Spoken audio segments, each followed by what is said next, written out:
Queridos, olá, tudo bem? Bom, vamos trabalhar agora com as reações químicas orgânicas, na verdade, perdão, mais escusas, mais pontuais, as mais complicadas, pensemos assim.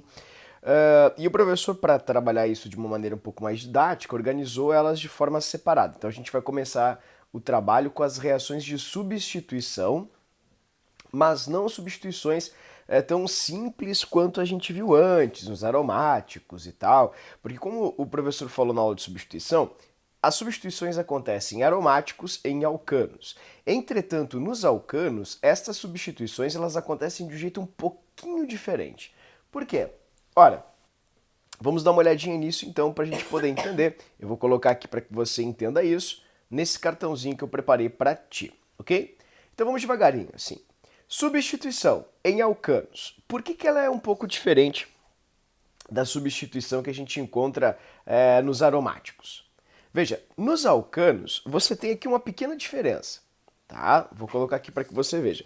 Os alcanos, eles são pouco reativos, como você está vendo aqui em cima. São pouco reativos. Mas por que eles são pouco reativos? Muito disso se deve ao grande caráter apolar desses compostos. Então eles têm uma dificuldade de interação com outras substâncias, outros reagentes bastante grande. Deste modo, é necessário que eles reajam apenas com reagentes enérgicos ou em condições enérgicas, né? O que significa isso? O que significam condições enérgicas? Bom, vamos colocar aqui altas temperaturas. Vou colocar para você, ó, altas temperaturas, dessa maneira. E também, normalmente, alguma relação com pressão, algum catalisador específico, mas principalmente luz ultravioleta, que tem uma frequência eletromagnética muito grande, então isso favorece bastante a formação de radicais livres, que são os radicais que acabam reagindo nessa substituição. Tá? Então, altas temperaturas e luz, vamos colocar aqui, ó, luz ultravioleta, UV, que é ultravioleta, são condições enérgicas. Tudo bem? Bom, então tá aqui quais são as condições em que isso acontece, eu vou destacar para você, para que você tenha isso como uma, digamos, chamada de atenção aqui para compreensão de muita coisa. E agora a gente vai ver como funciona a substituição, particularmente nos alcanos, porque a gente viu substituição na aula de substituição e o professor falou que ela acontece tanto em aromáticos quanto em alcanos. Entretanto, o mecanismo de substituição nos alcanos é um pouquinho diferente do mecanismo de substituição dos aromáticos. Nos aromáticos, normalmente as substituições ocorrem por substituições eletrofílicas, onde você tem este mecanismo aqui que a gente viu na aula anterior. Então eu vou colocar ali para você ver o mecanismo. Vamos ver aqui o mecanismo que está aqui do ladinho. Ó, esse mecanismo visto em aula, onde você tem ali a formação de um eletrófilo, e o eletrófilo é que vai promover a saída do hidrogênio e vai haver uma substituição do tipo eletrofílica. Agora, no caso dos alcanos, a substituição não é eletrofílica. A substituição vai ser por radicais livres. Como assim por radicais livres? Na verdade, ao invés de se formar um eletrófilo, a cisão que vai acontecer, que no caso do eletrófilo é decorrente de uma cisão heterolítica, vai ser uma cisão homolítica, como essa aqui que você está vendo. Então vou pintar aqui para você, a cisão vai ser homolítica. E o que significa cisão homolítica? Com o auxílio da luz UV desse modo, vai haver aqui uma cisão de forma igualitária entre os elétrons dos dois compostos, bem assim como você, dos dois átomos, desculpa, dessa substância, assim como você está vendo aqui, ok? Então eu vou fazer aqui para você direitinho, vamos fazer desse modo para que fique claro, ó. Vai haver uma cisão bem aqui, tá vendo?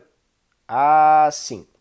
Então essa cisão é homo porque cada um dos átomos sai com o seu elétron e formam radicais livres. O que são radicais livres? Radicais com elétrons, como nós chamamos de elétrons celibatários, elétrons sozinhos, sem seus pares.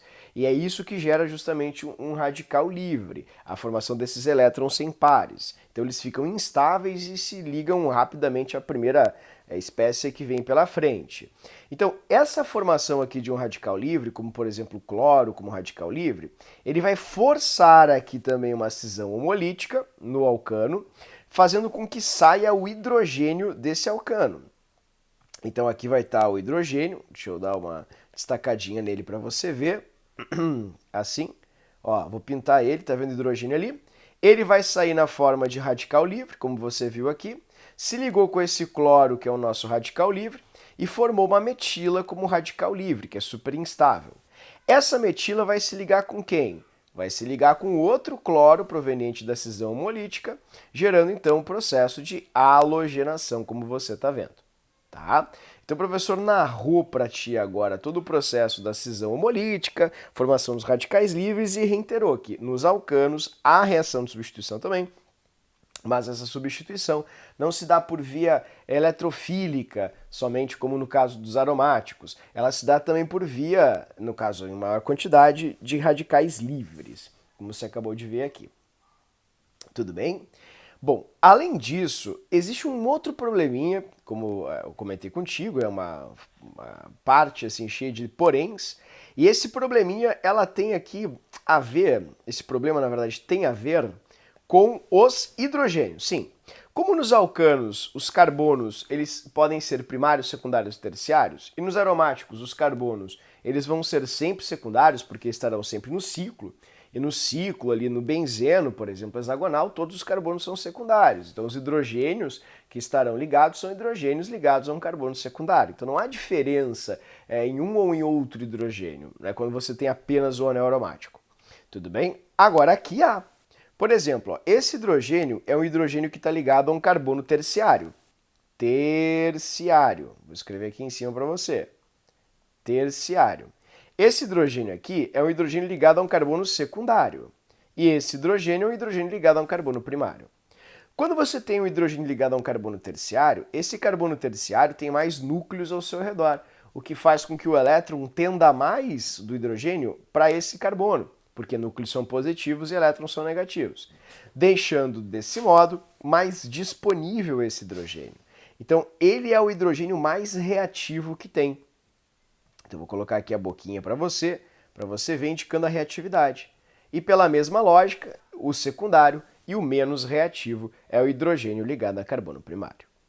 Bom, dito isso, feita essa análise, agora a gente vai entrar em uma outra análise. Quais são as principais reações assim exóticas sobre alcanos que fogem das substituições tradicionais que nós vimos antes, como halogenação, nitração, sulfonação? Lembrando que o professor viu isso com você aqui na aula de substituição, que é essa aulinha aqui onde você teve todas as substituições, tá vendo?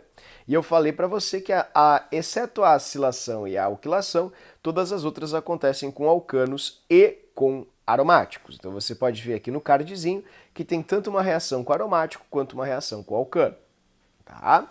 Agora, vamos olhar aqui com atenção quais são as reações assim um pouco diferentes que podem acontecer com os alcanos. Principalmente são reações de obtenção de alcanos. A primeira delas é chamada de reação com compostos de Grignard ou reação de um composto de Grignard, né? Usando a preposição correta ali no caso. Como é que funciona isso? Os compostos de Grignard são compostos iônicos e sempre que houver a possibilidade de formação de uma ligação iônica, vai haver, é uma forma de ver se vai ou não haver reação de forma facilitada, porque os compostos inorgânicos eles se formam de maneira muito mais simples do que os orgânicos, né? Porque as cargas iônicas são muito fortes, então positivo atrai muito negativo. Então como é que vai funcionar isso? Ó, vamos lá, vamos pegar nosso tesourinho e vamos fazer o trabalho. Você pode ver ali a fórmula acima, onde o bromo de um deles, de um dos reagentes, vai se unir com o brometo de magnésio do outro. Quem é um reagente de Grignard? O reagente de Grignard é isso aqui, ó. Esse é o reagente de Grignard, tá vendo? Esse aqui, que possui esse brometo de magnésio e o magnésio ligado a um substrato orgânico, um radicalzinho orgânico, certo? Então o que acontece? Quando ele encontra um outro bromo, esse bromo tende muito a formar ligação com ele, porque bromo é muito negativo, forma brometo com facilidade e o magnésio adora uma carga negativa. Bom, sendo assim, vamos lá. O que vai acontecer aqui, queridos? Ó, os radicais vão trocar de lugar e você vai ter justamente a formação de um composto aqui, como tu pode ver, ó, um compostozinho com os dois radicais. Tá vendo? Então, vamos seguir o modelo acima para ver se isso fez sentido ou não. Ó, eu vou cortar aqui os compostos, os reagentes, beleza? E vou colocá-los aqui para você. Pronto, coloquei eles aqui para você. O que vai acontecer? O bromo e o magnésio vão se unir ao outro bromo. Então, vou colocá-los abaixo aqui para ficar mais claro e vou colocar o outro bromo junto. Ó, prontinho. Tá vendo? Desse jeito. Tá. Vou só cortar aqui direitinho. Pronto. Agora foi. O magnésio com os dois bromos. E este radical aqui, alquila, vai se unir ao outro radical alquila. Então vamos pegar esse radical alquila e esse outro radical alquila aqui. Prontinho. Feito. Tá aí. Essa foi a reação que a gente chama de reação com composto de Grignard. Ok? Eu uni basicamente esses dois radicais aqui, ó. Este aqui, esse radical alquila, com esse aqui. Simples assim. Certo? Bom, feito isso, vamos para a próxima reação. A reação de Wirth. Uma reação mais complexa, um pouco mais chata, mas ela tem ali o seguinte mecanismo. Observa que todas elas basicamente têm o princípio de formação de compostos inorgânicos. Isso sempre facilita muito uma reação orgânica. Então você tem ali a reação de Wirth e ele te dá o seguinte, ali está a fórmula. Então vamos seguir a fórmula. O que significa ter um 2 aqui na frente assim? Significa que você tem duas vezes isso aqui, ó. Você tem isso aqui.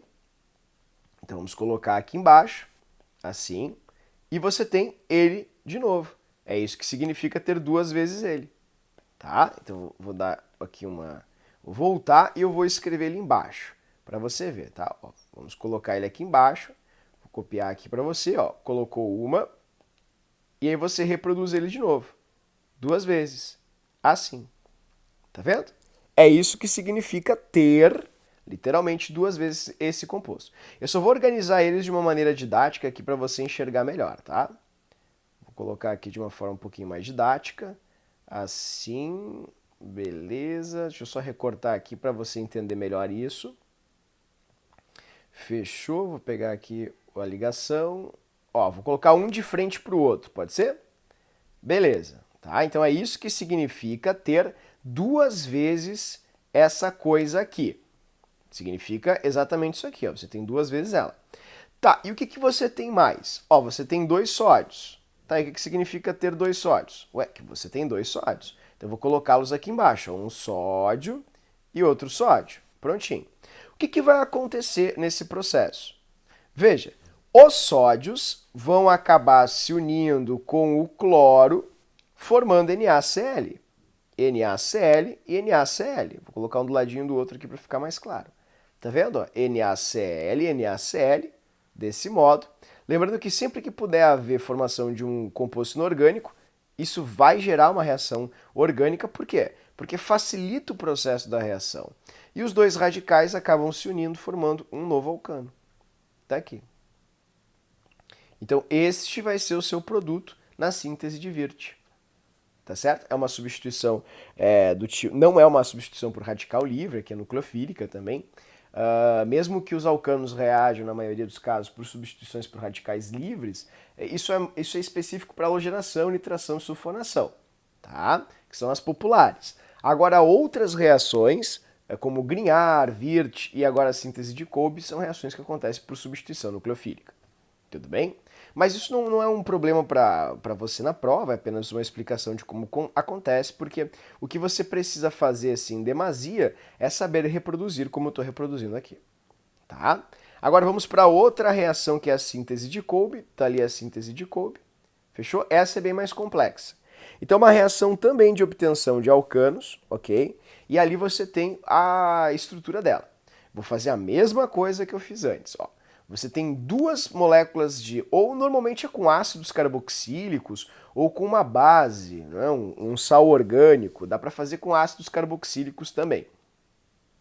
Quando você tem um ácido carboxílico, você apenas vai ter a formação de gás carbônico, ao invés de ter a produção de hidrogênio e também de base e tal.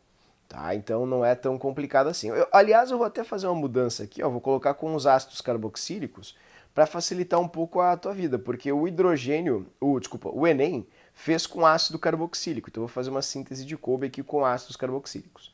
Tá? Para ficar bem mais fácil assim para você.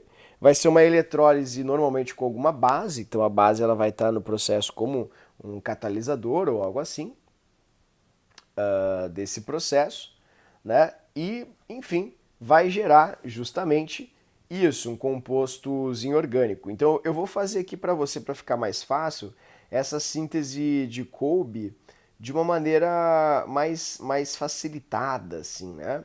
Gerando ali o nosso ácido carboxílico. Tá, então eu vou colocar aqui ó, por meio de eletrólise.